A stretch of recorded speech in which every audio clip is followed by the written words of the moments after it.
When grief becomes a weapon. This episode is about understanding annual holiday trauma rituals. Stick with me here. Okay, stick with me. Some families have a ritual that isn't in any greeting card. Every holiday, one person brings up a decades old tragedy. For example, the death of a baby. And they reroute the entire room's emotional energy into grief, guilt, or pity. Now, you guys, as my listeners, you know this dynamic.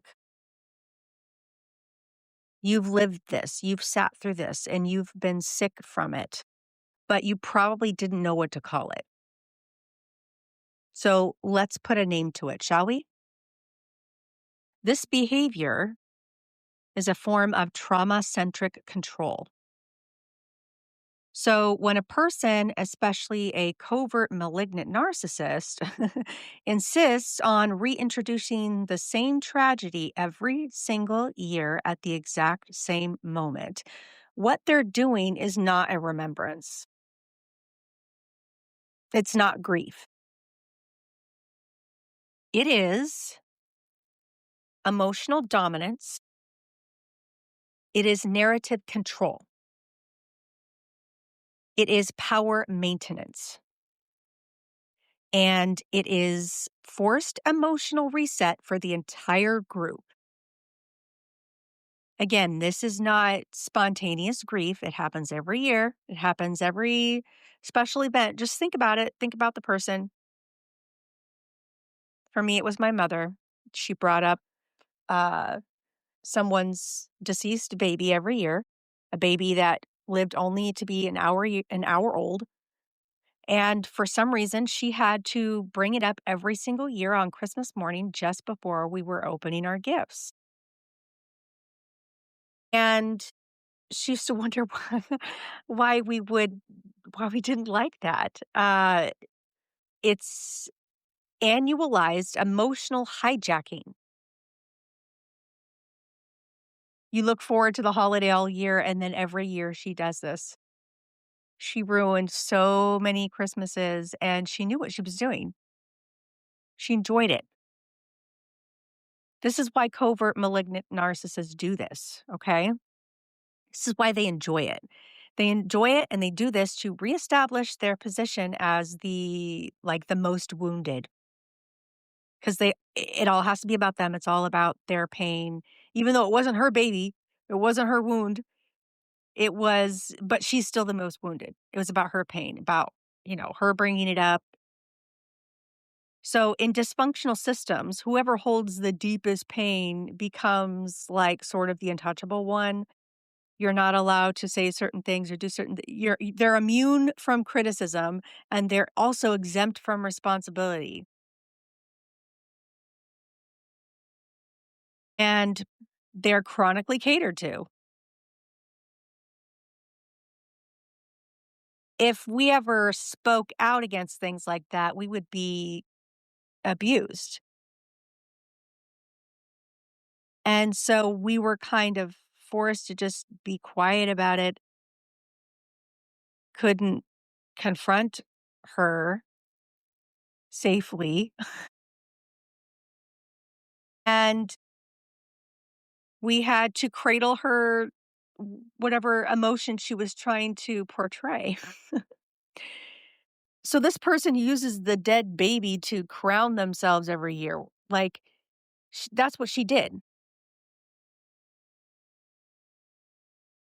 All of a sudden, all the attention and all the feelings shifted towards my mother in that moment every single year, and it was so goddamn annoying.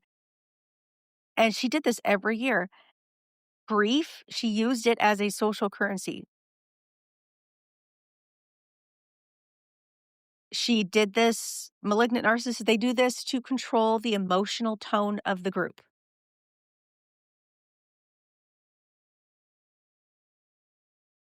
Narcissists cannot tolerate other people being joyful. Narcissists cannot tolerate other people getting attention.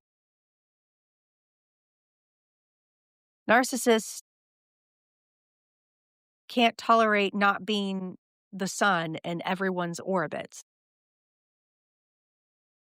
For example, I was a joyful kid.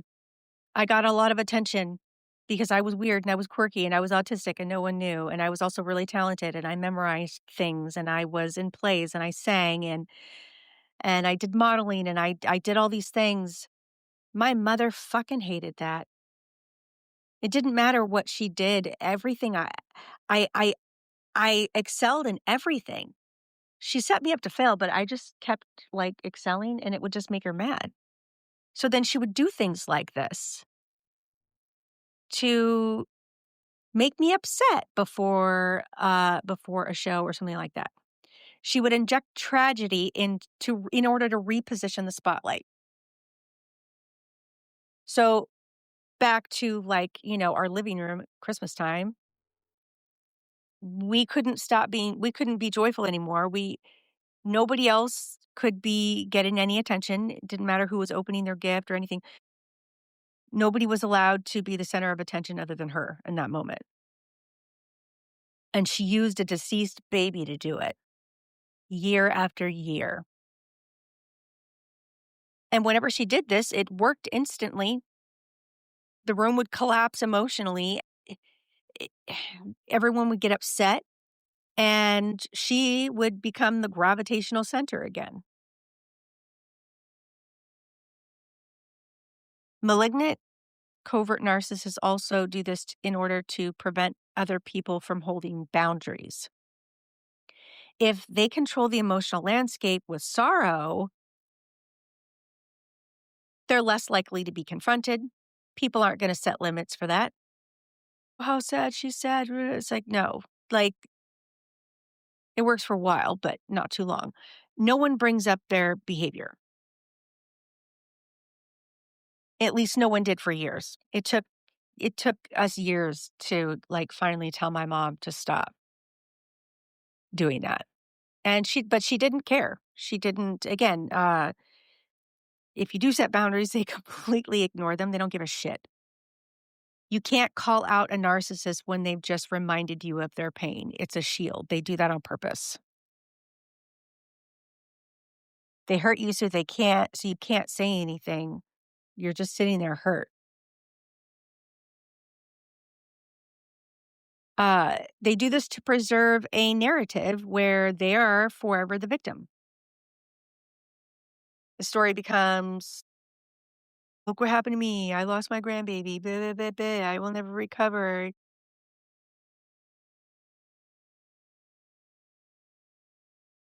Meanwhile, the truth is they don't really give a shit. They're just using the tragedy to maintain control of the group.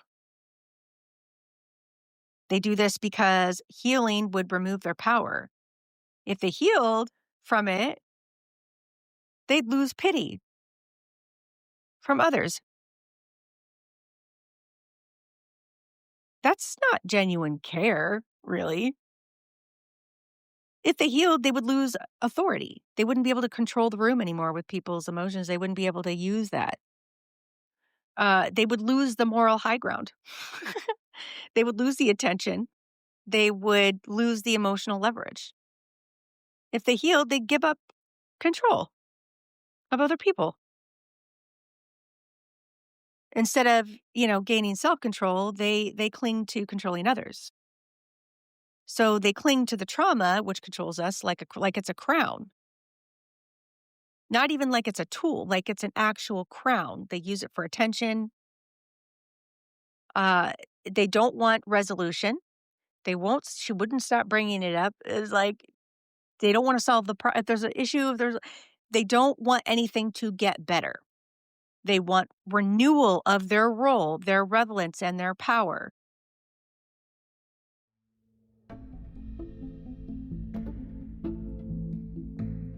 So here's how it impacts the family. I mean, I've already kind of mentioned some stuff, like based off my experience. But you guys may still like recognize like some of this stuff. Emotional suffocation, okay? You're forced to sit in a grief that like isn't yours at a time that was designed for connection and warmth. We were sitting around getting ready to open Christmas gifts when we should have been bonding with each other and connecting with each other. She forced us into a grief that wasn't ours. She took our time that was designed for connection and warmth, and she sabotaged that and forced us to sit in a grief that wasn't ours, a grief that was disingenuine, a grief that she never gave an opportunity to heal. Number 2, you experience confusion. Am I this cold if this doesn't hit me the same way? Like, why does she have to bring it up every year? Just because I don't bring it up, that doesn't mean that I don't grieve him any less. And that's what really bothered me. It's like, if I'm grieving something, I never felt the need to tell everybody about it at the worst possible moment. Like, what on earth? And she would normalize this because she would do it every single year. And she would get mad if you backtalked her, or if you told her to knock it off, or if you pulled her aside quietly. Please don't do that. It's unnecessary. But they normalize it in a way where they make you feel like you're the one that has the problem, because they're making you feel like you're the narcissist and you don't have any empathy when they're the ones weaponizing your feelings in the first place. And you're wondering why you dread this every single year. They may not be bringing this up on Christmas. They might just bring up so-and-so every time you accomplish something. You know? Think about it. It doesn't have to be a deceased child. It could be, what did your parents bring up? Or what did that relative, or what did they bring up every single year that would just bother you and control you and upset you and the whole entire group? Like, what was that? I want to know. Taking a break real quick. If you want to do that, if you want to be a guest, email us at wtbbpodcast@gmail.com.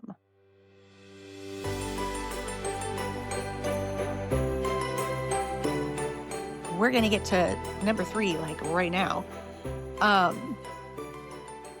There's something else that is happening here when they do this. It's called guilt conditioning. And this is another thing that you feel. If you don't react with enough sadness, the narcissist will interpret it as disrespect, a lack of loyalty, or a lack of empathy, emotional failure. This trains the family to perform sorrow on command, on their command. Another thing that you might be feeling, but not really, able to really verbally express is just dreading. I mean, everybody knows we dread the holidays, but why? Because they suck. Oh, because people say stupid things. It's like, yeah, but what? And why do they do it? And why do they do it every year? And why does it happen? Why? I'm just digging deeper here, folks. Okay. I'm not, I know that you all dread the holidays, but it gives you anxiety. That's why everybody fucking drinks. They don't want to deal with it. They've ruined the holidays for us. It's not happy holidays anymore. It's not a Merry Christmas. It's not a Happy Holidays. It's see you next year. That's where we're at right now, folks. Many estranged people fear the holidays because they know the meltdown is scheduled. Somebody's going to lose it. It might be me. The grief bomb is coming. Mom's going to bring up so-and-so's dead baby again. Oh, great. You start to invent your own dark comedy because of that, because it's been decades. And now this is the only thing you have left. The only tool you have left to deal with it now is to make a bunch of dark jokes. And now you feel like even more of an asshole because they're funny, which makes it even worse or better. I don't know. We'll see. Anyway, their emotional needs will be erased too. When you go into that kind of space, your emotional needs don't matter. You might as well leave them at the front door. You might as well leave them on the porch. That family member that brings all that shit up every year, they don't give a shit about the way that you feel. They know how you feel, and they're using that. They're probably gonna go laugh in the corner, "Oh, I did it again. I made them all cry." How proud they are of themselves. So then that leads to, you know, the fifth thing is, like, the inability to celebrate or have joy. Nobody's celebrating, nobody's having joy, everybody's drinking, everybody's listening real closely to what everybody says. Some people are trying to play it cool and not say anything. There's some people just go off and play with the kids or whatever, or watch football, and they try to gray rock it and not rock the boat. So then joy becomes unsafe. You're not uncomfortable because of the things they say. You're unsafe. You're unsafe to be joyful. Man, you're not just dreading the holidays because you don't like those people and because they're lousy. You don't like going there because you're not allowed to be happy. And that's why you don't like being there. Don't go, dude. It's not worth it. Dude, dudettes, they, thems, don't go. If it ain't fun, don't do it. You're not obligated. I'm sorry. They can, heal. But, this is stuff that happens, man. But anyway, uh, if this happens and you're kind of in one of those situations where you really can't get out of it, you know that so-and-so's gonna bring this shit up or whatever. These are some, like, short, respectful, non-engaging things that you can say to kind of, like, give them that little bit of attention and then kind of moving on kind of feel. It's like, "I hear you. That must still be hard for you." Then pivot your attention elsewhere. This denies the narcissist an emotional supply. It's like it brings it back onto them. Like, this is your problem. This is your grief. It's not mine. My grief doesn't look anything like yours. You can also preset the boundary, which I've tried, which won't work with a narcissist, by the way. They won't listen, they won't do it. We warned my mother, we talked to my mother, she didn't give a shit. But you could try setting a boundary before the holiday. So here's your little preset boundary you can try to set and hope it works. You can say something like, I won't be participating in heavy emotional discussions during the holidays. I won't be bringing that person up or acknowledging it. If it comes up, I will step out quietly. Clean, adult, non negotiable. With a narcissist, if you offer a disclaimer to them, or if you try and set a boundary with them, they'll just see that as, oh, I know her next move. So I don't give anybody my next move anymore. So if that were to happen, I won't warn people anymore. They already know I don't like stuff because I verbalize all of that. They already know. Narcissist already knows that that makes you upset, that bothers you. They're going to do it anyway. You still have power. You can still get up and walk away and leave. That is your power. That says a lot right there. She walked out. Oh, maybe she doesn't like hearing this every single year while she's trying to be happy with her family and get on with her healing. You know, you don't have to announce it. You don't have to debate it. You could just leave, stand, walk, go to the bathroom, go outside, go have a smoke, go in your car, listen to music, be gone. You don't need to apologize for leaving. Somebody wants to know, why'd you leave her out? It's like, ask yourself why you're asking me that question, why I left. Like, if you have to wonder why I got up and left that situation, maybe you need some therapy. I don't know. Um, You could be bold if you're somebody who sometimes will just say something, will immediately bark back if it, 'cause I knew everyone was sick of it. I could hear the moans and the groans, when everybody was just like, "Why did she bring that up?" Like, you know, I would just say something like, "It's not about that person. It's not about the deceased baby. It's not about this person that you keep bringing it up. It's not about this trauma that you keep bringing up. It's about control. It's about your unresolved trauma. This is not my burden. This is yours. Stop trying to throw it on us every single fucking year." Believe it or not, sometimes sticking up for yourself actually does protect your nervous system because your nervous system has been trying to train you and get you the guts to stand up for yourself for a long time. But you couldn't when you were a kid, or you couldn't when you were first in that situation with that person. You're allowed to say something back. You're not allowed to just sit there and let them jerk you around emotionally. You can say, if they start talking about like, "Oh, nope, nope, nope, nope, nope. If you continue to talk about that, I am taking my gifts and leaving." And I'm taking yours too. No. You don't have to put up with that. So anyway, enjoy the holiday if you can. Don't let someone else steal your joy or make you feel like you're not allowed to be happy. Let them cry for a change. Let them go cry if you're happy and they're not. That's life. You know? There's things you can do. You don't have to put up with it. But if you want to put up with it, there's ways to cope with it.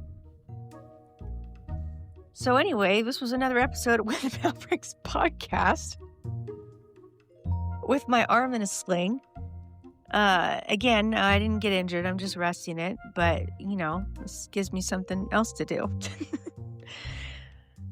When the Bell Breaks podcast, you can find us at WTBBpod.com to learn more and to subscribe.